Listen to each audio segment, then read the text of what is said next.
Hello বন্ধুরা, আশা করি সবাই খুব ভালো আছেন। আমাদের বাড়িতে আমের গাছ নেই, এর জন্য এখানে আম পাড়তে আসছি সবাই মিলে।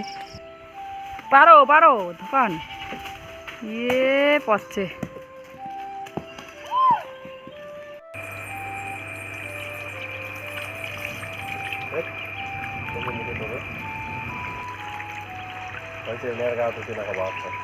ধুক রে, ভালো করে গাওহান ধুক। গরম বেশি, গরম বেশি। স্নান কর কর কর কর কর কর।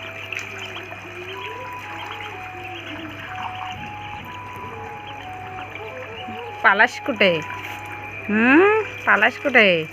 এতক্ষণ তো পাগল হয়েছিস জলের জন্যে, এতক্ষণ পাগল হয়েছিল জলের জন্যে। এখন জল দিলাম তখন পালায়। যা যা যা যা যা।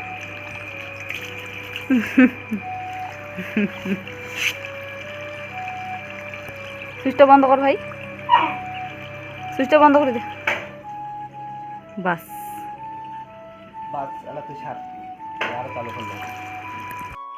তো আমগুলা যে পায়রা আনছিলাম, ওগুলা আসলে আচার বানার জন্য আনছিলাম। আমি জীবনে কোনো দিনও আচার বানাই নাই, এবারে জীবনে প্রথম। আর সবার কাছ থেকে জিজ্ঞাসা করলাম, সবারই পদ্ধতি আলাদা আচার বানানোর। তো আমরা সবার কাছ থেকে শুনে যেরকম একটা নিজের মতো করে বানানোর চেষ্টা করব। তো অনেকগুলো আম আসলে পাড়ানো হয়েছে, তো আমরা আশা করতেছি যে 1-2 বয়াম তো হবেই। সারাদিন তেল হলুদ দিয়ে শুকানোর পর এরকম হয়েছে দেখতে। এখন এটাকে বানাবো, কিন্তু সত্যি কথা বলতে এইরকমই দেখা জিভ দিয়ে জল চলে আসতেছে। কিন্তু এটাতে এখনও আরও অনেক কিছু মশলা দেওয়া বাকি আছে, তারপরে আরও হয়তো ভালো লাগবে বা কীরকম হবে জানি না, যেহেতু জীবনে প্রথমবার বানাইতেছি। আমি এইরকমই অনেকগুলো খায়া নিছি, এইরকমই সেই টেস্টি হয়েছে খাইতে। তো এই যে এইটা হলো ফাইনাল রেজাল্ট। আর যেটা ভাবছিলাম ওইটা আসলে হয় নাই, ভাবছিলাম 2 বয়াম তো হবেই, কিন্তু হয়েছে আধা বয়াম। তো এখন সন্ধ্যার সময়, প্রায় রাত্রিয়ে, আর এইখানে একটা নীল কালারের ডিম পইড়া আছে।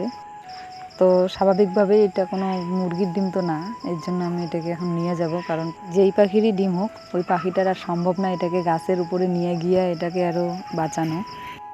তো চেক করি আগে ডিমটা ভালো ডিম না খারাপ ডিম, তারপরে এটাকে মুরগিকে দিয়ে দিব যাতে ফুটাইতে পারে। তো বন্ধুরা, ডিমটার ব্যবস্থা কালকে করব, আজকে এই পর্যন্তই। ততক্ষণ পর্যন্ত ভালো থাকবেন সবাই, আর আমার চ্যানেলটা সাবস্ক্রাইব করবেন। Thanks for watching.